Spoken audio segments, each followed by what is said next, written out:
What is this shift? Shift is about to go down or come up. Boom, shifties, come up. Shift is coming up and shift is going down. Yep, mixing all around, falling down. To shift hit the fan. Today we have a unicorn deflating, sad unicorn, and the tower, The tower. That's and pretty. two of cups as the hidden energy. Why is it blurry? Tower, tower's pretty on par for that unicorn. Yeah.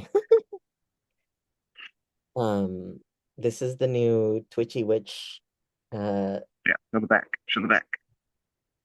Mars Smith tarot deck. Yeah. Pretty. Oh, beautiful. Other than this card, it leaves more to the imagination. This is the only black card in the deck, which I think is awesome. And Dun, dun, dun. there's more for you to intuit and channel and interesting how blurry this camera. I switched it to my Just iPhone camera. not So the that closer I bad. get, the blurrier it gets. It only wants to focus on me. Anyways.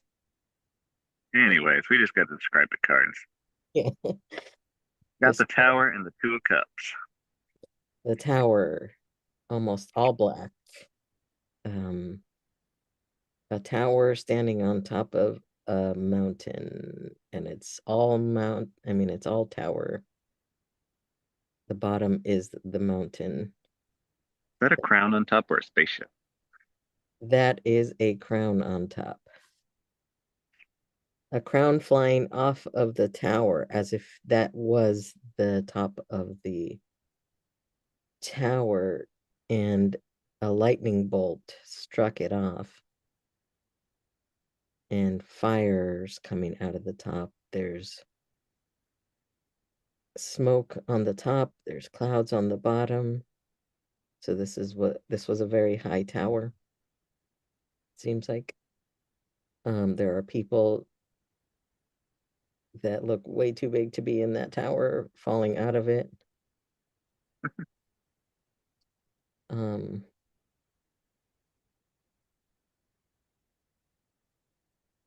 and yeah, and then it's all black um in the background.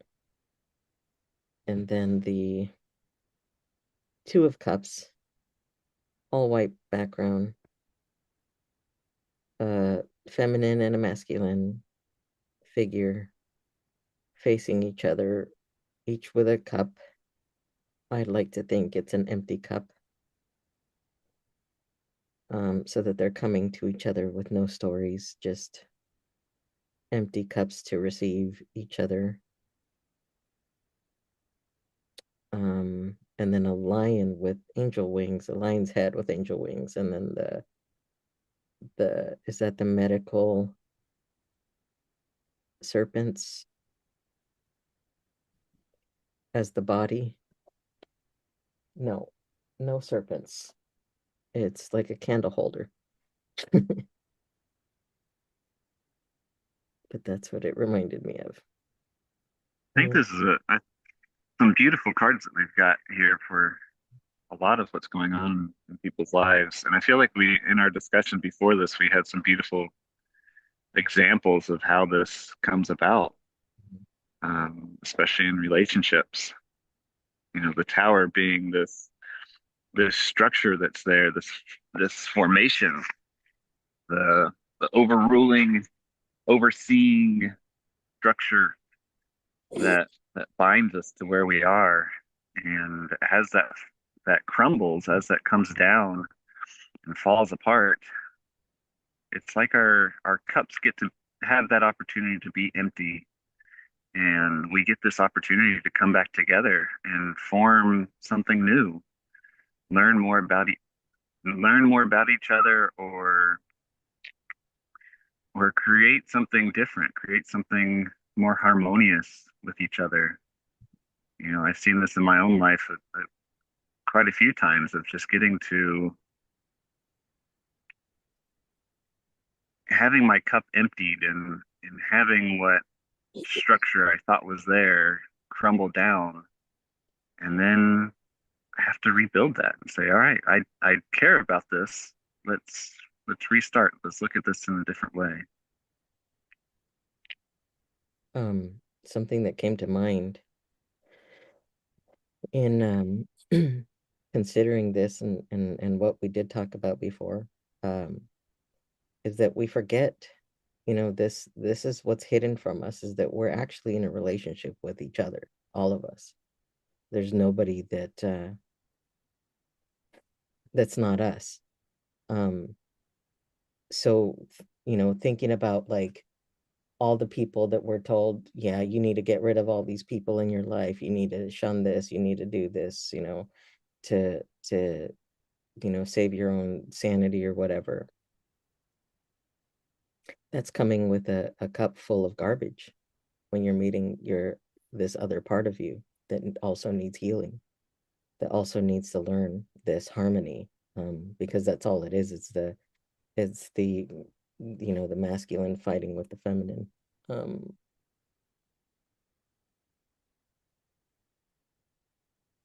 I can't tell if this is a masculine and feminine as well in the tower. One of them has a crown. The one with his head upside down has a crown. Listen. Um, but I mean, I think that's what's happening right now, is that we're learning this is an opportunity. This is what's trying to happen. And what I keep thinking about is the message of this card is, whatever's built up in ego is going to fall no matter what. Like every time, we can't, the towers that we build in ego. So that's what we would have if we brought a cup full of garbage to meet somebody else, to meet this other reflection of us. Um, this this supposed opposite of us. And but on the outside, what's happening in the world is this, it looks like this big old disaster, this catastrophe. uh I mean, they're falling off of a mountain, out of a tower. It's very heavy, very significant, but it's a tower that needs to fall, um in honor of this relationship being reconciled. In this relationship, I think what you're referring to is our relationship with ourselves in a lot of ways, right? Yeah, and it just I appears think, like it's relationship with others. yeah, you know, we have all these relationships with others, and we have these moments of strife or moments of contention, moments of conflict, and a lot of times those can be healed by just coming back to self and saying, I don't really have a conflict. I don't, like, there's no real conflict between us. There's an inner conflict in me, and I'm projecting that onto you. I'm not listening to what you're saying. I'm not open enough to allow you to have a perspective or to see in the way that you want to see. And as we tear down our own inner structure, our own tower, our own high hill, our high places that we think we see so clearly and think we can see in such a perfect light, or that we think we have the perfect perspective, or the right perspective, this idea of right and wrong, as we come and take that down and say, yeah, I enjoy my perspective, but there's also people standing in other towers, standing in other places, standing in other points of view, and I can't discredit what they are seeing and what they are feeling. Yeah. And so I need to tear down my own structure and have a healing moment with myself, coming back to myself so that I can see who I am truly and see who others are as well, and have that ability to be compassionate and loving towards somebody else and their view. Yeah. Yeah, there's too much of that. Like, if you did this, you can't talk to me anymore. If you voted for so and so, you need to stay away from me. Just immediately blocking people out. When hearts can be changed because we're so attached to our story being heard and understood, and we don't see that we're not hearing and understanding their side, their part of the story. We don't see how these stories are connected. We don't see because we don't give ourselves that opportunity to to have these conversations. Um, you know, I've been changed by conversations that I'm willing to have, the spaces that I'm willing to hold. And in that process, I change others as well because I'm not just trying to give them information. I'm willing to listen to what they have to say, no matter how much it charges me up or triggers me. I'm somebody that I've always said, well, not always, but for a long time I've said that I'm somebody that can hear and I love you in an F you, and I can turn anything into gold. Anything that you give to me, I can turn it into gold. I can hold it, and I can have it be heard, which creates um a space for you to be able um to hear what I have to say as well, because that's what communication is. It's, everybody's speaking their truth, and we have an opportunity to, I mean, we create the opportunity to have our truth be heard when we are willing to hear someone else's truth and know that that's true for them, that it doesn't have to be absolute truth for them. Um, and it's the all truth is like a piece of a puzzle. Like, yeah, it's all true, and none of it is, right? So if we can approach these conversations with that, like, whatever is about to come to me is true, and it's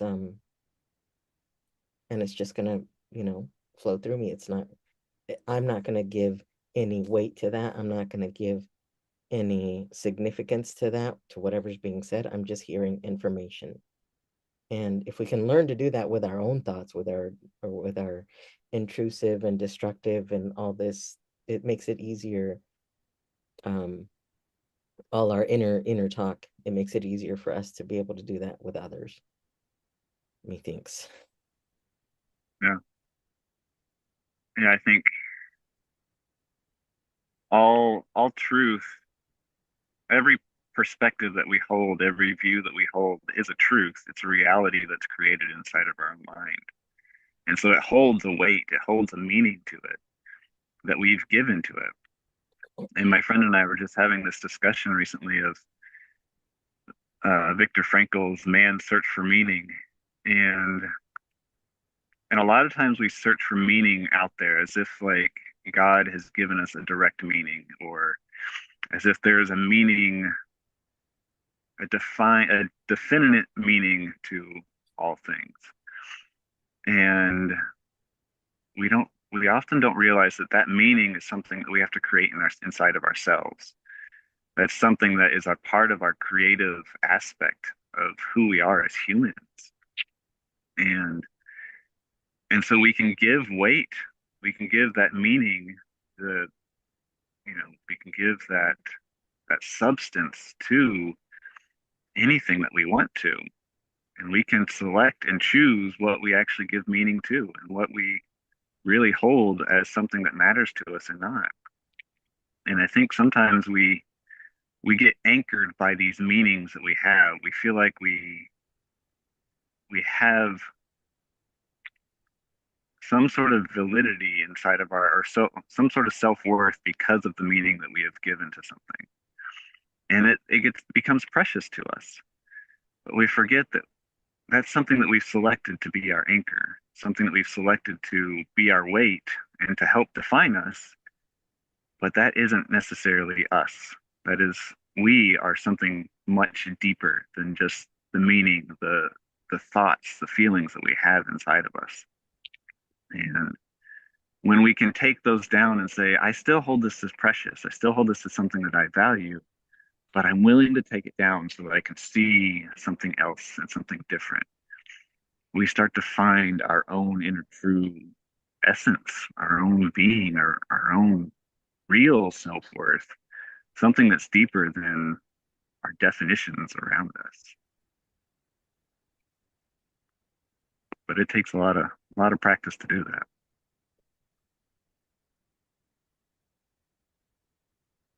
It is a dance. It is a dance. And if we're willing to step on some toes while we learn how to dance with the other, and just keep trying to learn how to dance, I mean, we're going to create something beautiful, harmonious, just learning to move together, no matter how extremely opposite that view is of ours. um, because that's what I've stepped on a lot of toes. we're gonna be. I mean, that's what we're being distracted from.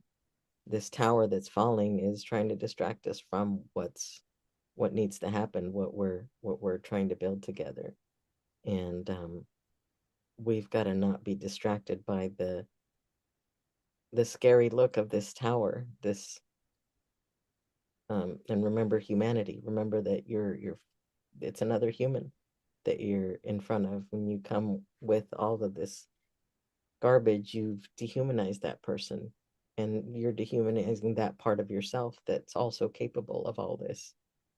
If you had grown up with the same exact, you know, circumstances with the same parents, the same time, whatever it was, if you had that identical life, you'd be doing the same thing um, as they are. And again, it doesn't mean to put yourself in harmful situations, but you can do this mentally. You can do this from a distance. You can learn to hold whatever it is, all the worst parts about yourself, and not try to control and think that you're somebody better, not, you know, think that you're above anything because of the whatever you were born into.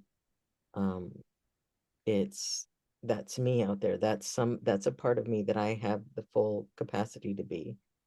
If I had been born under those same circumstances, um, and and remember, it's a human that you're interacting with, despite Yeah. despite the evidence to the contrary. It is a human. Yeah. And having compassion for others and compassion for our own self. The more we learn to have compassion for ourselves, the more we'll have compassion for others in a lot of ways. Just recently I was at um, a social gathering and there was just so many people and I got inside my head and I was like, I don't want to, I have nothing to anchor to here. I have nothing to like, I really don't enjoy this space of being. And so I first found a corner that I could just like sit down and watch from a distance. And then I was like, you know what? I'm good. I'm gonna head out of here. And someone's like, hey, we're about to start this event. And I was like, Yeah, I'm good. I'm heading home, and I had that struggle inside myself, but I said, you know what? I'm going to honor this feeling. I'm going to honor the thing that's inside of me. And and I told them that, said, hey, it was just too much for me and I'm going to head home. And they honored that for me.